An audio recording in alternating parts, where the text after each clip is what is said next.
नमस्कार, स्वागत है आपका एमपी न्यूज में। मैं हूं आपके साथ दीक्षा और आज हमारे साथ न्यूज रूम में चर्चा करने के लिए मौजूद हैं एडिटोरियल टीम के नम्रता बूंदेला और संदीप मीणा। तो बढ़ते हमारे पहले मुद्दे की ओर अगर मैं बात करूं संदीप आपसे, तो कमलनाथ सरकार ने अब लोकसभा चुनाव में जीत हासिल करने के लिए नई नई रणनीतियां, नए नए फॉर्मूले दिन ब दिन ईजाद कर रही हैं। तो वहीं अब एक और नई रणनीति लेके कमलनाथ सरकार फिर से फ्रंट फुट पर नजर आ रही है। तो क्या है वो रणनीति जिसके तहत अब लोकसभा चुनाव को जीत में बदलने की तैयारी की जा रही है? जी दीक्षा, निश्चित तौर पर पूरे देश में चुनाव की तारीखों का ऐलान हो गया है। और अगर बात की जाए मध्य प्रदेश की, तो इस बार मध्य प्रदेश का जो सियासी मिजाज है पूरी तरीके से बदला हुआ नज़र आ रहा है। क्योंकि मैं बताना चाहूँगा कि जहां 2014 के इलेक्शन जब हुए थे, जब मध्य प्रदेश में भाजपा की सरकार थी और उस टाइम बीजेपी ने करीब 29 में से 26 सीटें हासिल की है। और अगर इस बार की बात की जाए, यानी कि मिशन 2019 की बात की जाए, तो यहाँ पर भी मध्य प्रदेश की सत्ता का मिजाज बिल्कुल बदला हुआ है। क्योंकि अब यहाँ पर भले ही केंद्र में बीजेपी की सरकार हो, लेकिन मध्य प्रदेश में कांग्रेस की सरकार है। लिहाजा यहाँ पर कांग्रेस पूरे जोश में नज़र आ रही है। क्योंकि कांग्रेस को विधानसभा चुनाव में जीत मिली और अभी 2-3 महीने ही बीते हैं। और ऐसे में मध्य प्रदेश की अगर संसदीय सीट की बात की जाए तो करीब बस 3 सीट पर ही कांग्रेस है।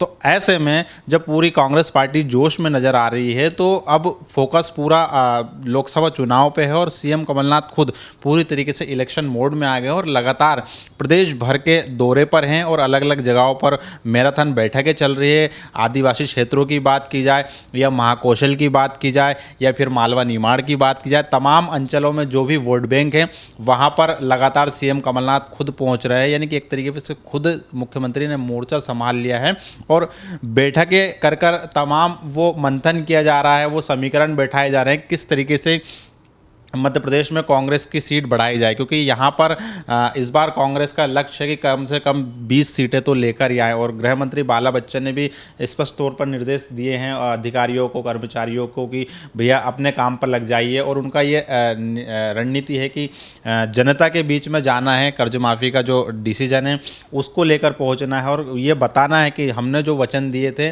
वो पूरे किए हैं। और कहीं ना कहीं साफ तौर पर यही सामने आ रहा है बार बार कि जो उन्होंने विधानसभा चुनाव में कर्ज माफी का मास्टर स्ट्रोक खेला था, वही लोकसभा चुनाव में जो उन्होंने कर्ज माफ की है उसको ले जाएंगे और जनता के बीच में ये बताएंगे कि अगर कांग्रेस की सरकार रहेगी तो किसानों का भला होगा। तो कहीं ना कहीं किसानों पर ही मध्य प्रदेश का चुनाव विधानसभा के बाद अब लोकसभा चुनाव है जो सिमटता हुआ नजर आ रहा है। जी बिल्कुल संदीप, जिस तरह से आपने पूरी जानकारी दी है कि इस बार कांग्रेस जो है लोकसभा चुनाव की तैयारी विधानसभा से भी ज्यादा बढ़ चढ़कर कर रही है और किसानों को लेकर ही वो एक बार फिर से जो है जनता के बीच में जाने की पूरी तैयारी कर चुकी है। इससे पहले मैं आपके पास फिर से वापस आऊं इस मुद्दे को लेकर कि किस तरह की रणनीति और कौन सा नया फॉर्मूला उन्होंने इजाद किया है। मैं नम्रता आपसे जानना चाहूंगी कि कांग्रेसियों ने अब भाजपाइयों को जो है आड़े हाथ लेते हुए जो है निशाना साधा है, तो क्या प्रतिक्रिया रही है इस पूरे पे? जी बिल्कुल, जैसे कि देखा जा रहा है कि लोकसभा चुनाव नज़दीक है और देखने में आता है जब जैसे ही चुनाव नज़दीक आते जाते हैं तो तरह तरह के आरोप प्रत्यारोप का दौर शुरू हो जाता है। सभी पार्टियां एक दूसरे पर आरोप प्रत्यारोप लगाना शुरू कर देती है, निशाना साधना शुरू कर देती हैं। और ऐसा ही दौर चल पड़ा है जब लोकसभा चुनाव बेहद नज़दीक है। तो वहीं अगर हम बात करें भाजपाइयों की, तो तरह तरह से विजय संकल्प रैली निकाली जा रही है। और सन 2014 में जिस तरह की जीत लोकसभा चुनाव में भाजपा ने हासिल की थी, अब उसी जीत की उम्मीद लेकर भाजपा पार्टी फिर से तैयारियों में जुट गई है कि ऐसी ही जीत अब उसे दोबारा हासिल होगी। क्योंकि अभी लोकसभा चुनाव के पहले ही एयर स्ट्राइक जैसा मुद्दा लेकर बीजेपी अब चुनावी मैदान में उतरी है, राष्ट्रवाद का मुद्दा लेकर चुनाव मैदान में उतरी है। तो अब तरह तरह की तैयारियां की जा रही है भाजपाइयों के द्वारा। विजय संकल्प रैली की अभी हम बात करें तो भाजपा के जो भी नेता हैं वो मध्य प्रदेश में जगह जगह जाकर विजय संकल्प रैली को संबोधित कर रहे हैं। वहीं बीजेपी के जो प्रदेश अध्यक्ष राकेश सिंह हैं, उन्होंने भी कांग्रेस सरकार पर निशाना साधा है। उन्होंने कहा है कि एक तरफ जहां पूरे देश में राष्ट्रवाद की धारा बह रही है, तो वहीं कांग्रेस के नेता आतंकवाद के गंदे नाले में तैर रहे हैं। ऐसा उन्होंने इसलिए कहा है क्योंकि अभी बीते दिनों में देखा गया था कि एयर स्ट्राइक के बाद कांग्रेस के नेता तरह तरह से सबूत मांग रहे थे। नवजोत सिंह सिद्धू की अगर हम बात ले लें तो उन्होंने भी कहा था कि वहां पर जो देश के सैनिक है वहां पर आतंकवादियों को मारने गए थे या फिर पेड़ गिराने गए थे। और वहीं कांग्रेस के दूसरे नेता अगर दिग्विजय सिंह, पूर्व मुख्यमंत्री जो दिग्विजय सिंह हैं, उन्होंने भी एयर स्ट्राइक के लिए सबूत मांगे थे।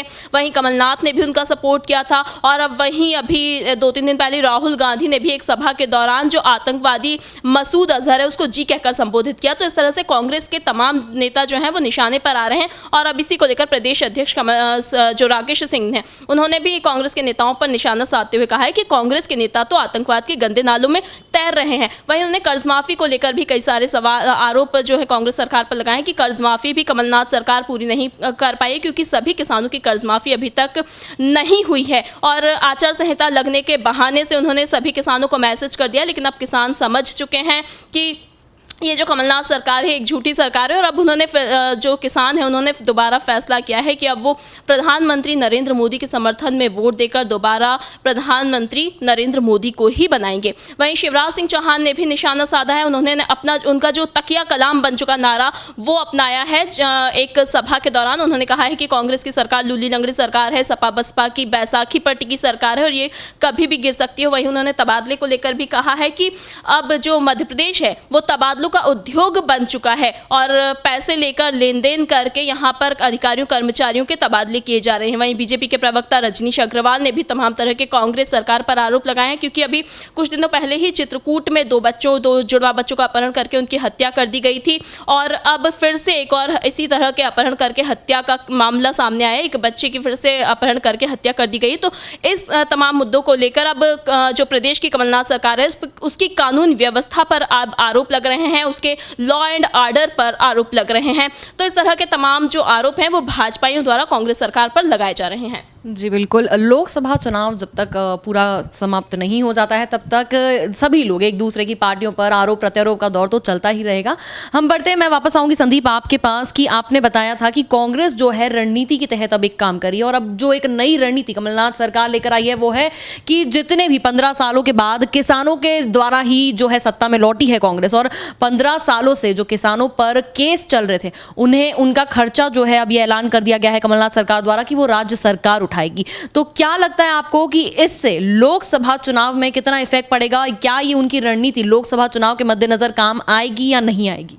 जी बिल्कुल दीक्षा, जैसा कि मैं पहले बताया है कि मध्य प्रदेश का कांग्रेस जो है मध्य प्रदेश का जो यानी कि अगर देखा जाए मध्य प्रदेश में लोकसभा का चुनाव वो कांग्रेस पूरी तरीके से किसानों पर फोकस करते हुए नजर आ रही है। हमें एक बात को समझना होगा कि जिस तरीके से कर्ज माफ़ी हुई है और 55 लाख किसानों का कर्ज माफ़ी का कांग्रेस ने वादा किया है, लेकिन अभी 25 लाख किसानों का ही कर्ज माफ़ हुआ, तो कहीं ना कहीं 30 लाख किसान अभी भी कर्ज माफ़ी से दूर है।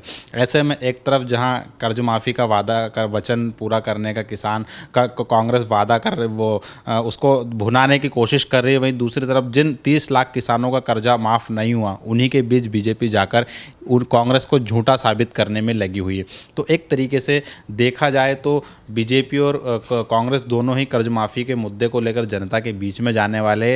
अब आते हम दूसरे पॉइंट पे, तो दूसरा पॉइंट ये है दीक्षा कि जिस तरीके से हमको देखने में आ रहा है कि मध्य प्रदेश के कई किसानों पर केस दर्ज है और कांग्रेस ने अपने वचन पत्र में ये बात कही थी कि अगर मध्य प्रदेश में कांग्रेस की सरकार बनती है तो वो किसानों के कर्ज माफ़ करेगी, वो जो है जो मुकदमे केस है वो वापस ले लेंगी।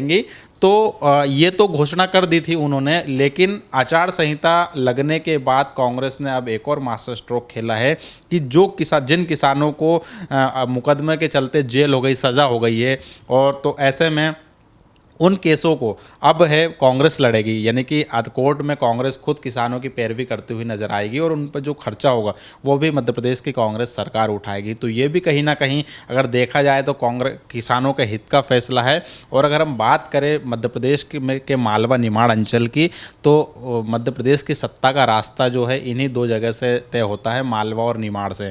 तो मालवा निमाड़ के किसानों पर कमलनाथ सरकार के इस फैसले का गहरा असर पड़ेगा और शायद हो सकता है कि उन्हें एक सियासी ऑक्सीजन भी मिले कमलनाथ सरकार की तरफ से कि यार किसानों का जो है केस सरकार लड़ेगी, तो हो सकता है इससे कहीं ना कहीं लोकसभा चुनाव में भी बड़ा असर देखने को मिलेगा। लिहाजा किसानों के हित में लगातार कमलनाथ सरकार फैसले ताबड़तोड़ लेते हुए नजर आ रही है, चाहे बिजली बिल हाफ करने की बात हो, कर्ज माफ़ी की बात हो या फिर बेरोजगार युवाओं को रोजगार देने की बात हो। तमाम मुद्दों पर कमलनाथ सरकार धीरे धीरे करके अपने वादों वचनों पर आगे बढ़ रही है, लेकिन कहीं ना कहीं कांग्रेस कांग्रेस का जो सबसे बड़ा वचन है कर्ज माफ़ी का, वो भी अब लोकसभा चुनाव में गले की फांस बनता हुआ नजर आ रहा है, क्योंकि सरकार बने 3 महीने हुए, लोकसभा चुनाव हो गया और एक बड़ी प्रोसेस है दीक्षा कर्ज माफ़ी की, और पूरे किसानों की कर्ज माफ़ी नहीं हुई। तो ये एक प्लस पॉइंट भी देख सकते हैं इसको और एक माइनस पॉइंट भी देख सकते हैं। तो लोकसभा चुनाव जैसे जैसे नज़दीक आएगा और भी दिलचस्प नज़ारा देखने को मिलेगा। जी बिल्कुल, जिस तरह से कर्ज माफी की बात की है आपने कि वचन को पूरा करती हुई दिखाई दे रही है, तो कहीं पर भी अभी तक किसानों के खातों में पैसे नहीं आए हैं। और जैसे कि हम लगातार आपको बताते आ रहे हैं, न्यूज़ आपको एमपी न्यूज़ के थ्रू मिल रही है कि हमारा प्रदेश फिलहाल वित्तीय संकट से जूझ रहा है, और उसके बाद इस तरह के जो ऐलान कमलनाथ सरकार कर रही है, ये देखना बड़ा ही दिलचस्प होगा। क्या ये चुनावी शिगुफे हैं या फिर सचमुच कमलनाथ सरकार ने जो ऐलान किए हैं उन वचनों को वो पूरा कर पाती है। बढ़ते हैं हमारी अगली खबर की ओर। जिस तरह से हम लगातार नम्रता जी बात कर रहे हैं, कमलनाथ सरकार नए नए फॉर्मूले ईजाद कर रही है। ऐसा ही एक उन्होंने युवा स्वाभिमान योजना की शुरुआत की थी, जिसके तहत पहले उन्होंने गाय और ढोर हाँकने की जो है ट्रेनिंग देने का जो है सेशन स्टार्ट किया था। अब दूसरे उसमें एक बड़ी न्यूज़ आई थी कि बैंड बाजा बजाने के लिए जो है अब युवाओं को जो है ट्रेनिंग दी जाएगी, और उसी के लिए जो जो सीएम कमलनाथ हैं उनके गृह जिले में जो है छिंदवाड़ा में वो एक ट्रेनिंग इंस्टीट्यूट खोलने वाले हैं, जिसकी वजह से बैंड पार्टियों ने जो है आभार व्यक्त किया है सीएम कमलनाथ के लिए। तो किस तरह का ये पूरा वाकया रहा? जी बिल्कुल, देखने में आ रहा है जैसा कि चुनाव को लेकर हर पार्टी अपनी अपनी तरफ से पूरी तैयारी करती है, और कमलनाथ सरकार भी अभी कुछ दिनों पहले अपना रिपोर्ट कार्ड पेश कर चुकी है कि हमने 70 दिनों की सरकार में अपने 83 वचनों को पूरा किया है। जो भी वचन उन्होंने विधानसभा चुनाव के दौरान दिए थे, उन सारों उनमें से 83 वचनों को अब कमलनाथ सरकार पूरा कर चुकी है। इस तरह का रिपोर्ट कार्ड कमलनाथ सरकार के द्वारा पेश किया जा चुका है। अब उनमें से ही जैसा कि आपने बताया कि युवा स्वाभिमान योजना को लेकर वो तरह तरह के नए नए तरीके अपना रही है, नए नए तरीके ईजाद करिए। तो इसमें ही एक और तरीका उन्होंने बैंड ट्रेनिंग स्कूल खोलने का निकाला है कि अब बैंड ट्रेनिंग स्कूल खोला जाएगा, उसमें युवाओं को प्रशिक्षण दिया जाएगा, और जिससे खुश होकर जो बैंड पार्टियां हैं उन्होंने आभार व्यक्त किया। आचार संहिता लगी होने के दौरान भी वहाँ जो बैंड पार्टी है, विदिशा की शगुन बैंड पार्टी, वहाँ प्रदेश के कांग्रेस कार्यालय के बाहर पहुंची और उन्होंने बैंड बाजे बजाकर कमलनाथ सरकार का आभार व्यक्त किया है। और इसको देखकर सभी हैरान भी रह गए, क्योंकि आचार संहिता लगी, ऐसे में प्रदेश कांग्रेस कार्यालय के बाहर बैंड बाजा बजना एक तरह से हैरानी की बात रही। तो अब उनका ये कहना था कि कमलनाथ सरकार ने जो फैसला लिया है ये उनके बच्चों के भविष्य को सुधारेगा, उनके भविष्य को उज्जवल करेगा, और उनके जो बच्चे हैं उनकी जो कला है इस ट्रेनिंग स्कूल के माध्यम से निखरेगी। तो कमलनाथ सरकार ने इस तरह का मास्टर स्ट्रोक खोला है, लोकसभा चुनाव के पहले एक तरह का मास्टर स्ट्रोक खेल दिया है। अगर बात करें कमलनाथ सरकार के, अब जैसा कि हमने अभी बताया था कि भाजपाई उन पर तरह तरह से निशाने साध रहे हैं और उन पर तमाम तरह के आरोप भी लग रहे हैं। तो कमलनाथ सरकार ने भी एक सभा के दौरान इसी तरह से निशाना भाजपाई पर भी साधा है। उन्होंने प्रधानमंत्री नरेंद्र मोदी और शिवराज सिंह से सवाल भी पूछा है कि वो राष्ट्रवाद की अगर बात कर रहे हैं तो मुझे इस सवाल का जवाब दें कि आप अगर राष्ट्रवाद की बात करते हैं तो एक भी नाम ऐसा बता दें स्वतंत्रता संग्राम सेनानी का जो उनकी पार्टी में रहा हो। इस तरह के जो सवाल हैं वो भी कमलनाथ सरकार ने पूछे। उन्होंने प्रधानमंत्री नरेंद्र मोदी से भी कहा है कि आप 15 लाख देने की बात करते थे, जिसके बाद आपकी बातों में आकर सभी किसानों ने, गरीब लोगों ने 500 और 1000 रुपए देकर अपने खाते खुलवा दिए हैं। तो अभी तक वो 15 लाख क्यों नहीं आए, कहाँ गए वो 15 लाख? इस तरह के आरोप भी कमलनाथ सरकार ने लगाए। और उन्होंने प्रधानमंत्री नरेंद्र मोदी से कहा है कि जो आपने किसानों को 6000 रुपये सालाना देने की बात कही है वो हमें नहीं चाहिए। प्रदेश के किसानों को आप अपने पास ही रख लीजिए, किसानों को जो है प्रदेश की सरकार ही 6000 रुपये दे देगी। इसके साथ ही उन्होंने कहा है कि गंगा सफाई की भी प्रधानमंत्री नरेंद्र मोदी बात करते थे, तो अभी तक गंगा सफाई भी पूरी तरह से नहीं हुई है। हाँ, लेकिन बैंक ज़रूर साफ़ हो गए हैं, बैंकों के खाते ज़रूर साफ़ हो गए। इस तरह के तमाम तरह के आरोप कमलनाथ सरकार ने भी लगाए हैं प्रधानमंत्री नरेंद्र मोदी पर, शिवराज सिंह पर। जी बिल्कुल नम्रता, जिस तरह से आपने बताया कि उसके बाद से कमलनाथ सरकार के गृह मंत्री बाला बच्चन का भी एक बड़ा बयान सामने आया था कि अब कमलनाथ सरकार की कार्यप्रणाली को जो है प्रदेश की जनता स्वीकारने लगी है, और इसी के तहत जो है अब धीरे धीरे कमलनाथ सरकार आगे बढ़ रही है। तो ये थे अब तक के कुछ बड़े मुद्दे जो एमपी न्यूज़ के थ्रू हमने आपके सामने पेश किए हैं। ताज़ा तरीन खबरों के लिए आप बने रहिए एमपी न्यूज़ के साथ। नमस्कार।